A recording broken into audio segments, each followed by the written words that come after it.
property is, it's not all bricks and mortar, it's a people business. Actually, if you're doing something regenerative and pretty major to a local community, you must leave a legacy. And I think that's testament to our culture. If you're running a family business, the family's culture has to run through the bloodstream of everybody. Culture comes from the top and the culture filters down, and it works. Welcome to the People and Property Equals Progress podcast, brought to you by Lambert Smith Hampton. Here we go beyond the bricks and mortar and take a deep dive into the fascinating stories behind the business. What makes LSH unique isn't the property market that they operate in, it's the people that drive it forward. The breadth and diversity, the imagination and the ambition of their people. Every episode, we'll sit down with an inspiring guest and they'll share their journey, their vision and their passion. So let's get started.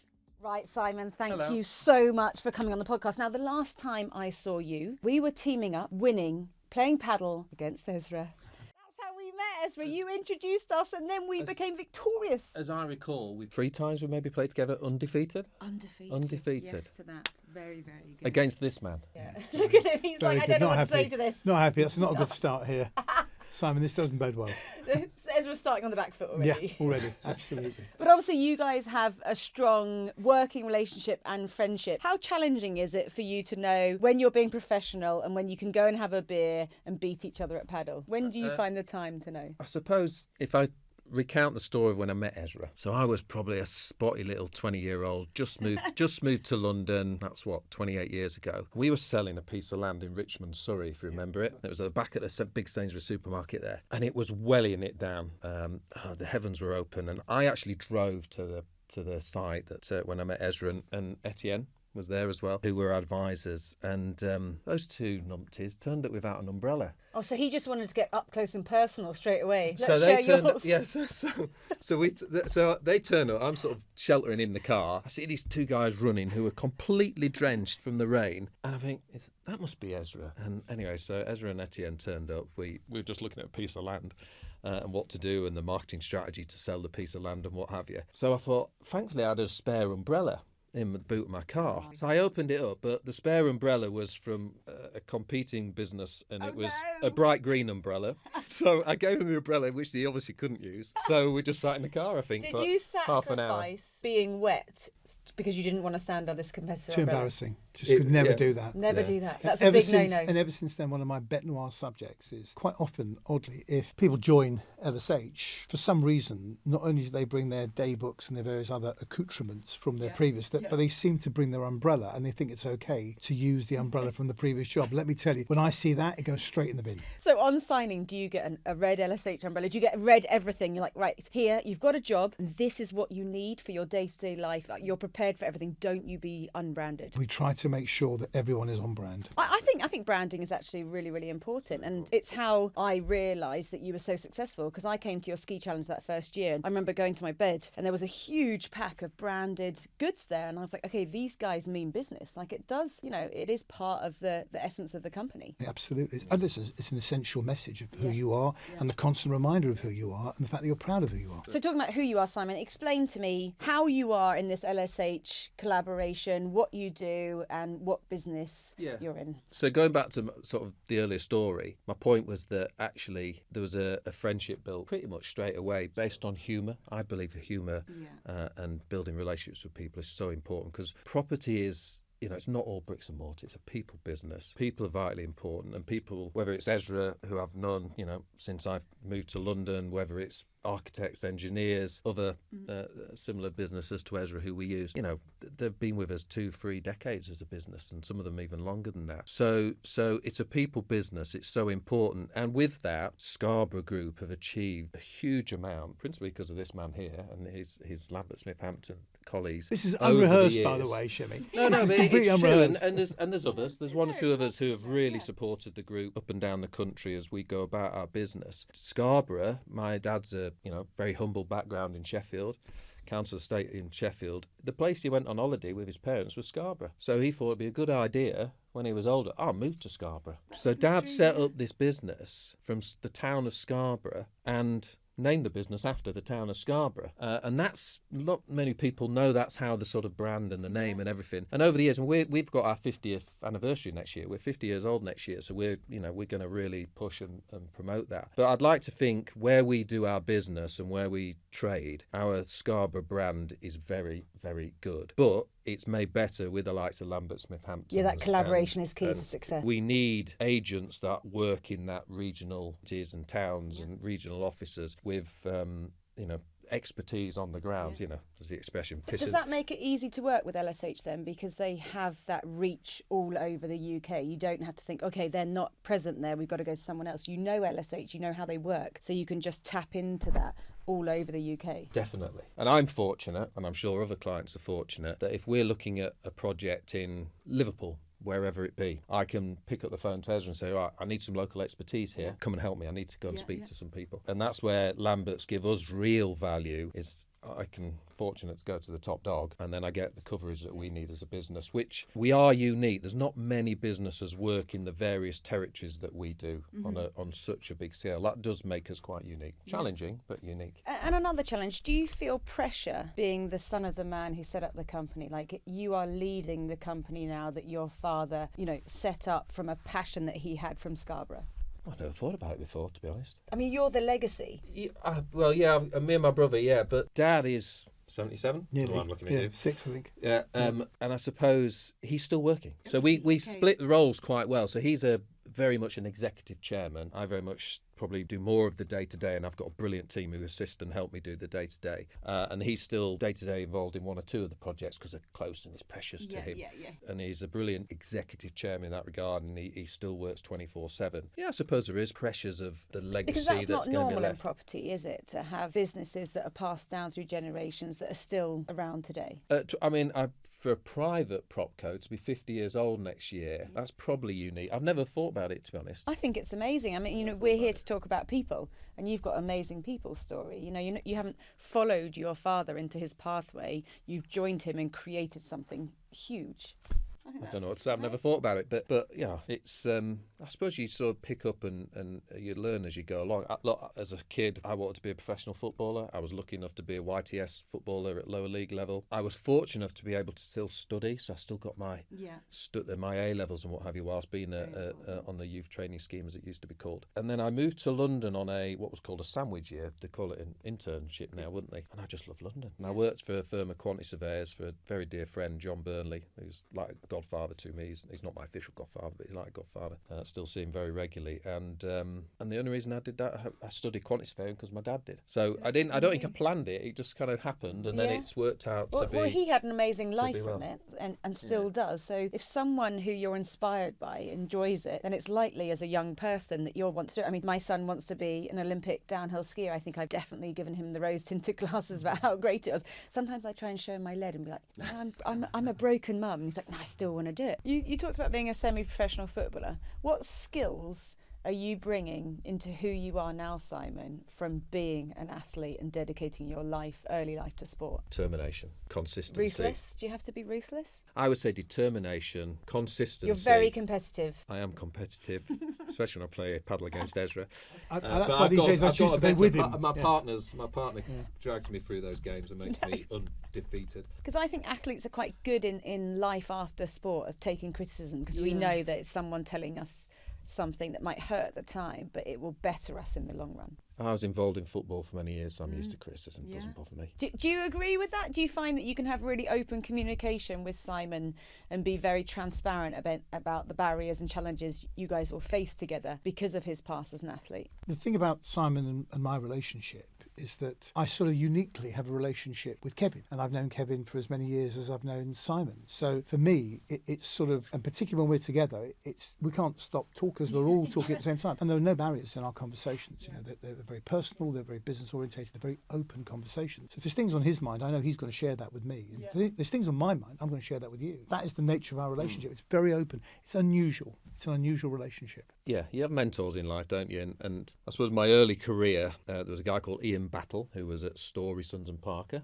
in the North, in Darlington office. He was, he's no longer with us sadly, but Ian was a good mentor to me. Obviously, my dad's he's there without me saying him, but my dad's a great mentor. Ezra's one of my mentors. So on this podcast, we're trying to bring it back to how people feel about property. So do you have a certain property or place that has changed your life? Look, we're developer traders, so we develop and we sort of trade and we move on to the next projects. Does that mean you don't allow yourself to have emotional attachments to properties? No, I think what's important is, in my early career, I worked for another developer and they were so focused. Bottom line, bottom line, bottom line. Actually, if you're doing something regenerative and pretty major to a local community, you must leave a legacy. Yeah. And that legacy can be something quite simple as a statement statue at an entrance to an office building. It could be something simple as that, or it could be something that you are creating something quite special in terms of the infrastructure that the community can enjoy, whether it's green parks and various, stuff that you do that developers don't normally do because they're so focused on bottom line. So no, I think you need to, in each individual project, you need to leave, especially major projects, you need to leave something behind that the community that then takes over that project, whether it's an office building or a residential complex, whatever it is, they can enjoy it. And that's the legacy you've left behind. It doesn't have your name on it. Let's take a residential project. You are creating a neighbourhood for people to live their lives. So you've actually got to create the neighbourhood. It matters. And for the longevity and legacy, I think that's quite important. It's funny that you brought this answer back to business. I think you're the first person, and that shows your passion with it. I think you said Taj Mahal, didn't you, Ezra? So most people looked around the world and found, a property that inspired. I think you said because of sunset and sunrise there, but yours, because your impact means so much to you. Because I think you're a competitive person, so you want to make others have a difference in their life. You brought it back to business. I think that's really quite insightful. It is, absolutely. Really different. We haven't had an answer like that. Everyone else has said something that's very unrelated. Or something unrelated to their working day. And I like that. And I think that is why you can easily support your father in taking over something, because it's not something that you're having to do. You are choosing to take it on. I like that. What about teamwork in your business? So LSH is really important about bonding a team and building a team, and I think everyone who I've spoken to so far kept name checking people in the business who they were inspired by. How important is that for you? Doing what we do, we have our internal team and we have our external team, which is the Lambert Smiths, the architects, the engineers, and actually you have a responsibility to all of those people. But if we just talk in terms of the guys and girls in my team, I mean, they're everything. They make everything tick. They are there day to day. I can't be zooming around the country like they do. I'm not based in our Manchester office, which PK runs. I'm not in Edinburgh all the time, where Ross runs, and I'm not in Leeds, where I've got a big team of people led by Jeremy and others. So I'm lucky. We're lucky as a business. We've got a good team. We're a young team. We are quite young. We've got experienced heads, but on the main, we're a young team I think we're quite young. I think what's testament is that historically, my dad's generation, when he was more actively involved in the day-to-day, worked for the business of 35 plus years. This sort of current generation of the Scarborough team most of us have been around for 10, 15 years plus. And I think that's testament to our culture. And I think if you're running a family business, the family's culture has to run through the bloodstream of everybody. Yeah. We're an odd business. Most people are in the desk by 7 o'clock in the morning, 7:30 at the latest. We're an odd business like that. Culture comes from the top and the culture filters down, and it works. We give people loads of freedom. If the plumbers come in that afternoon to their house, they don't need to sign a sheet to have half a day off like a big institution needs to do. We don't need to do that. So I think we've got a really good spirit. I've got a really good team. We manage things and we make stuff happen. Definitely manage things well, and we make stuff happen. We achieve. And how do you both in your businesses celebrate the individuality needed? Everyone coming through life is struggling to be themselves all the time. They're told, and social media, there's a model that we're supposed to be. How do you bring them into your business and say, we love that you're different, we're going to celebrate you're different, because your differences will make our businesses grow? There are some interesting differences, though, because in the case of Scarborough, despite the fact they've got great people, by the way, I have to say, many of whom have been recruited from Lambert Smith Hampton. There is that. And most he's of not our told team you are that. stolen from Ezra. Yeah. I've yeah. forgotten that. Just thought I'd get that one out. But there is a difference, because Scarborough make things. we don't make anything. You can celebrate if you're part of making something because it's tangible, it's physical, you can point to it, and it's also part of that individual's legacy. It's a different personal skill, isn't it? You're kind Very of different. finishing stuff, whereas you're opening doors and networking. We don't make anything. No. All we are is a facilitator of. Yeah. You're kind of the glue holding everything together without actually being correct. So on therefore, the site. It's a different thing about what is it that you're celebrating. So quite often it's the inspiration, it's the idea, it's the relationship. So that comes in different forms for different people. But I think inherently, Sam's right. I think in business people probably don't mark moments as much as they could or should. I just think it's not just it's in every world right now. We're seeing people wanting to be vanilla, wanting to not put their head out of the radar, not wanting to take that risk of being different. And actually, I think because of that, some people are suppressing their talents. I mentor young athletes, and the girls, they don't want to win. They don't want to have to go and get trophies from assemblies because they're being different, they're being unique, even though they're being unique by being excellent. So I think that it's something that culturally, as leaders, we have a responsibility to celebrate people's individualities, create this culture where individuals are allowed to take risks, to learn from mistakes and be different. Because if we can do it at work, they can bring that into their personal life, and then everything will be more fulfilling. We've got a very good banking relationship with a bank whom, by complete fluke, I sat next to the guy watching England-Pakistan at the Oval. Got chatting away to him and his son. We met 2 weeks later and we formed a banking relationship with them, and they've loaned us funds off the back of it for a couple of our projects. That wouldn't have happened if I wasn't prepared to chat to the people next to me. The younger generation, and I've got a teenager and what have you, and thankfully she is quite communicative, but I do see that needs to be trained now, whereas before it was probably natural. Yeah. We didn't have WhatsApp or messages to we didn't even have mobile phones. We didn't have. I mean, it was either you cycle round to your friend's house to have a conversation, or you sometimes call, but then their mum might pick up and you'd have to speak to their mum, which wasn't My teenager can't believe we'd arranged to meet the lads after school to meet in the park to kick a football about, and you just turned up hoping someone else would be there because the mum and dad would allow them out of the house. But now they even can monitor where they are. I think what you are describing though is a significant change that has happened. And it's very, very, very easy for people to hide behind a phone, a screen.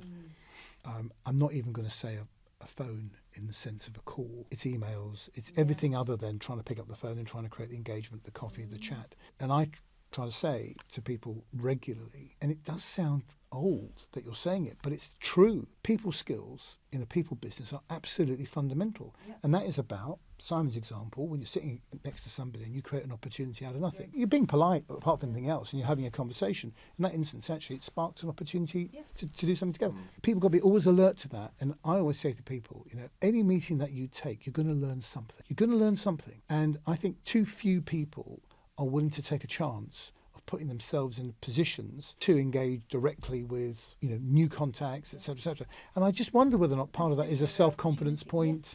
There's a whole load of other sort of issues that prevent that, and that hiding behind the screen creates the veil that they're comfortable in. What would you say to a young person dabbling on the fence with, should I go into property now? Is it for me? Is there a role for me in it? The world's in a strange place at the moment, and the UK in particular, with politically what's been going on, which is, I suppose, the problems of the last few years have very much been highlighted with the last 18 months. And I don't want to get political, but the last 18 months of this current government has really knocked business confidence. And sadly, I speak to other business owners. They are not recruiting at the moment because they cannot see what's coming next. And there's always a reason not to do something, and we've got to get beyond that. So the youngsters are going to go through a phase of more suffering, and I think those who were the wrong age during COVID, and we all have our views, I'm sure, on COVID, but sitting at home for 2 years is no good for people, as whether it's communication skills or whatever skill it is. It's challenging anyway for them. But in terms of bricks and mortar, we all need bricks and mortar. We all need houses to live in. We all need offices to work in, and we all need studios to do this in. So that will never stop. And it's a career that is a long career. If you're really prepared to be determined and stick at it. It's a career that you can always be gainfully employed if you've got the right attitude. And keep coming back to attitude. It's as a youngster, because it's such a people business, if you've got the right attitude, mindset, communication skills, buzz about you, enthusiasm, you will fly. But if you're not that type of confident person, you can actually do the roles in property more in your line of business where you are behind a screen and your skills at being brilliant at computer coding or whatever it comes out of. Property, people they think of property and they think of residential estate agents, or they think of property and they think about a bricklayer.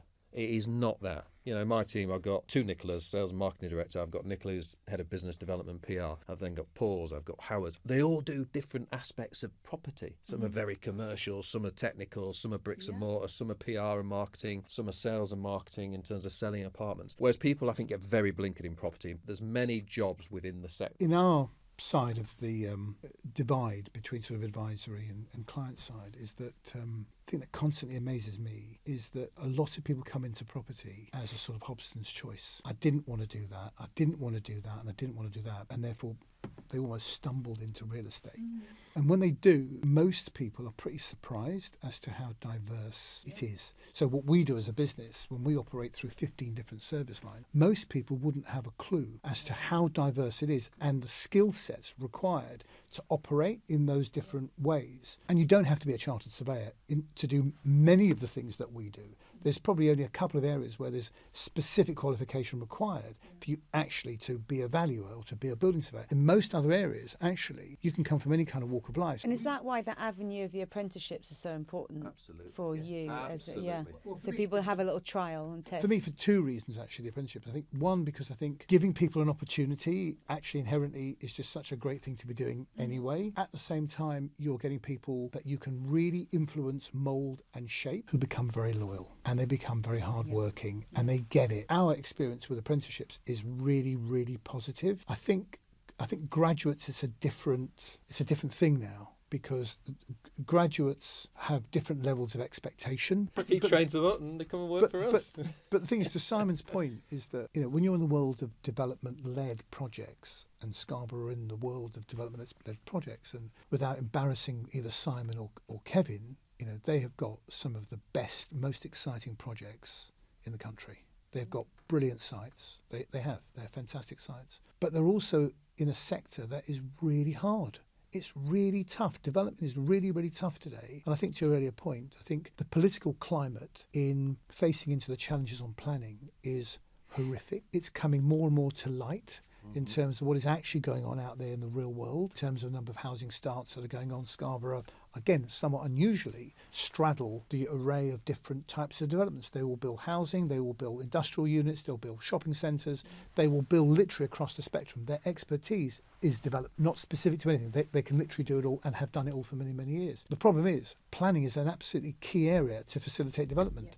And if you haven't got planning in sync with development and timing, it's really, really hard. And I know, the frustrations that exist out there, and Scarborough are one of many, many developers. Look, I think our industry is often looked upon by the political classes. Oh, they've all got loads of money, when it doesn't. Development is hard. Development does take time. You need significant funding. It's years of planning, huge amount of upfront costs, which has got bigger and bigger and bigger because of demands from local authorities and central government, and in some respects for all the right reasons, but then other respects it just creates so much delay, and then you can miss a cycle, or you can you hit it at the wrong time, the right time. As an industry, I would like to see some more consistency, and the whole planning system, which, if you're building taller buildings, is evolving at the moment as well, and I think there's some changes that need to be done with that to speed that process up, because there's a massive backlog of properties that are going in for planning that nothing's happening because they've got a huge backlog, and you've got a housing shortage. Speed up this backlog, and then developers can get on and make money.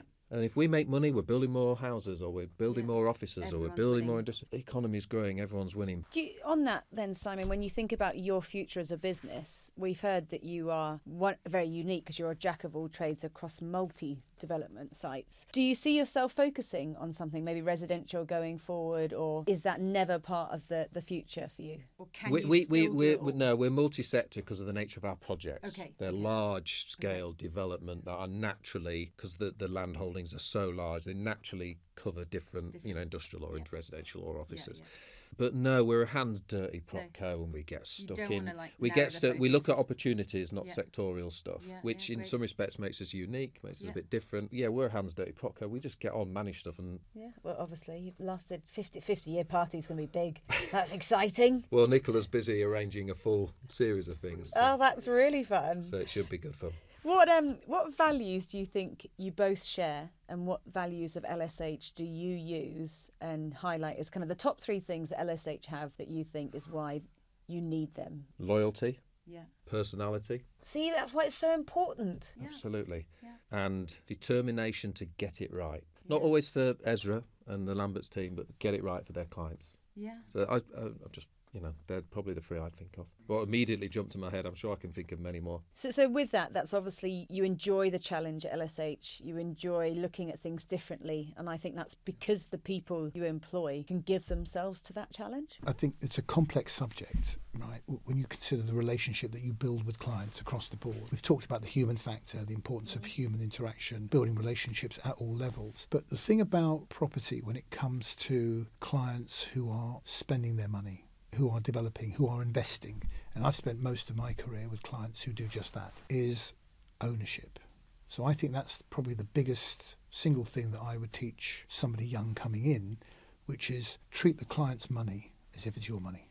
Because when you do that, you care about it and you make decisions together. And I've sat, and Simon will know this all too well, I've sat in many a room with Simon and with Kevin and with Didier over many, many years, and we had not done as many deals as we've done, because there comes a point when you look at it and you do your own analysis and you kind of go, do you know what, this does not feel right. And then you go into that room and you say, do you know what, guys, I'm not sure, because, and you share it and you openly discuss it and you talk about why you've got a reservation. Whereas I think most people will just want to get it done. And that's okay. For those who operate like that, that's fine, because then the clients tend to know that's what they're going to get. But if you're trying to create longevity of a relationship, and mine is 25 years with Scarborough, and other clients with whom I've held similarly long relations, it's because there's that trust to ownership. You care about what they are doing. He is very good, Ezra, and he's got better at his job than he is at paddle. Much better. His paddle's awful. No, it's not. That's a lie. That's a lie. His paddle's average at best.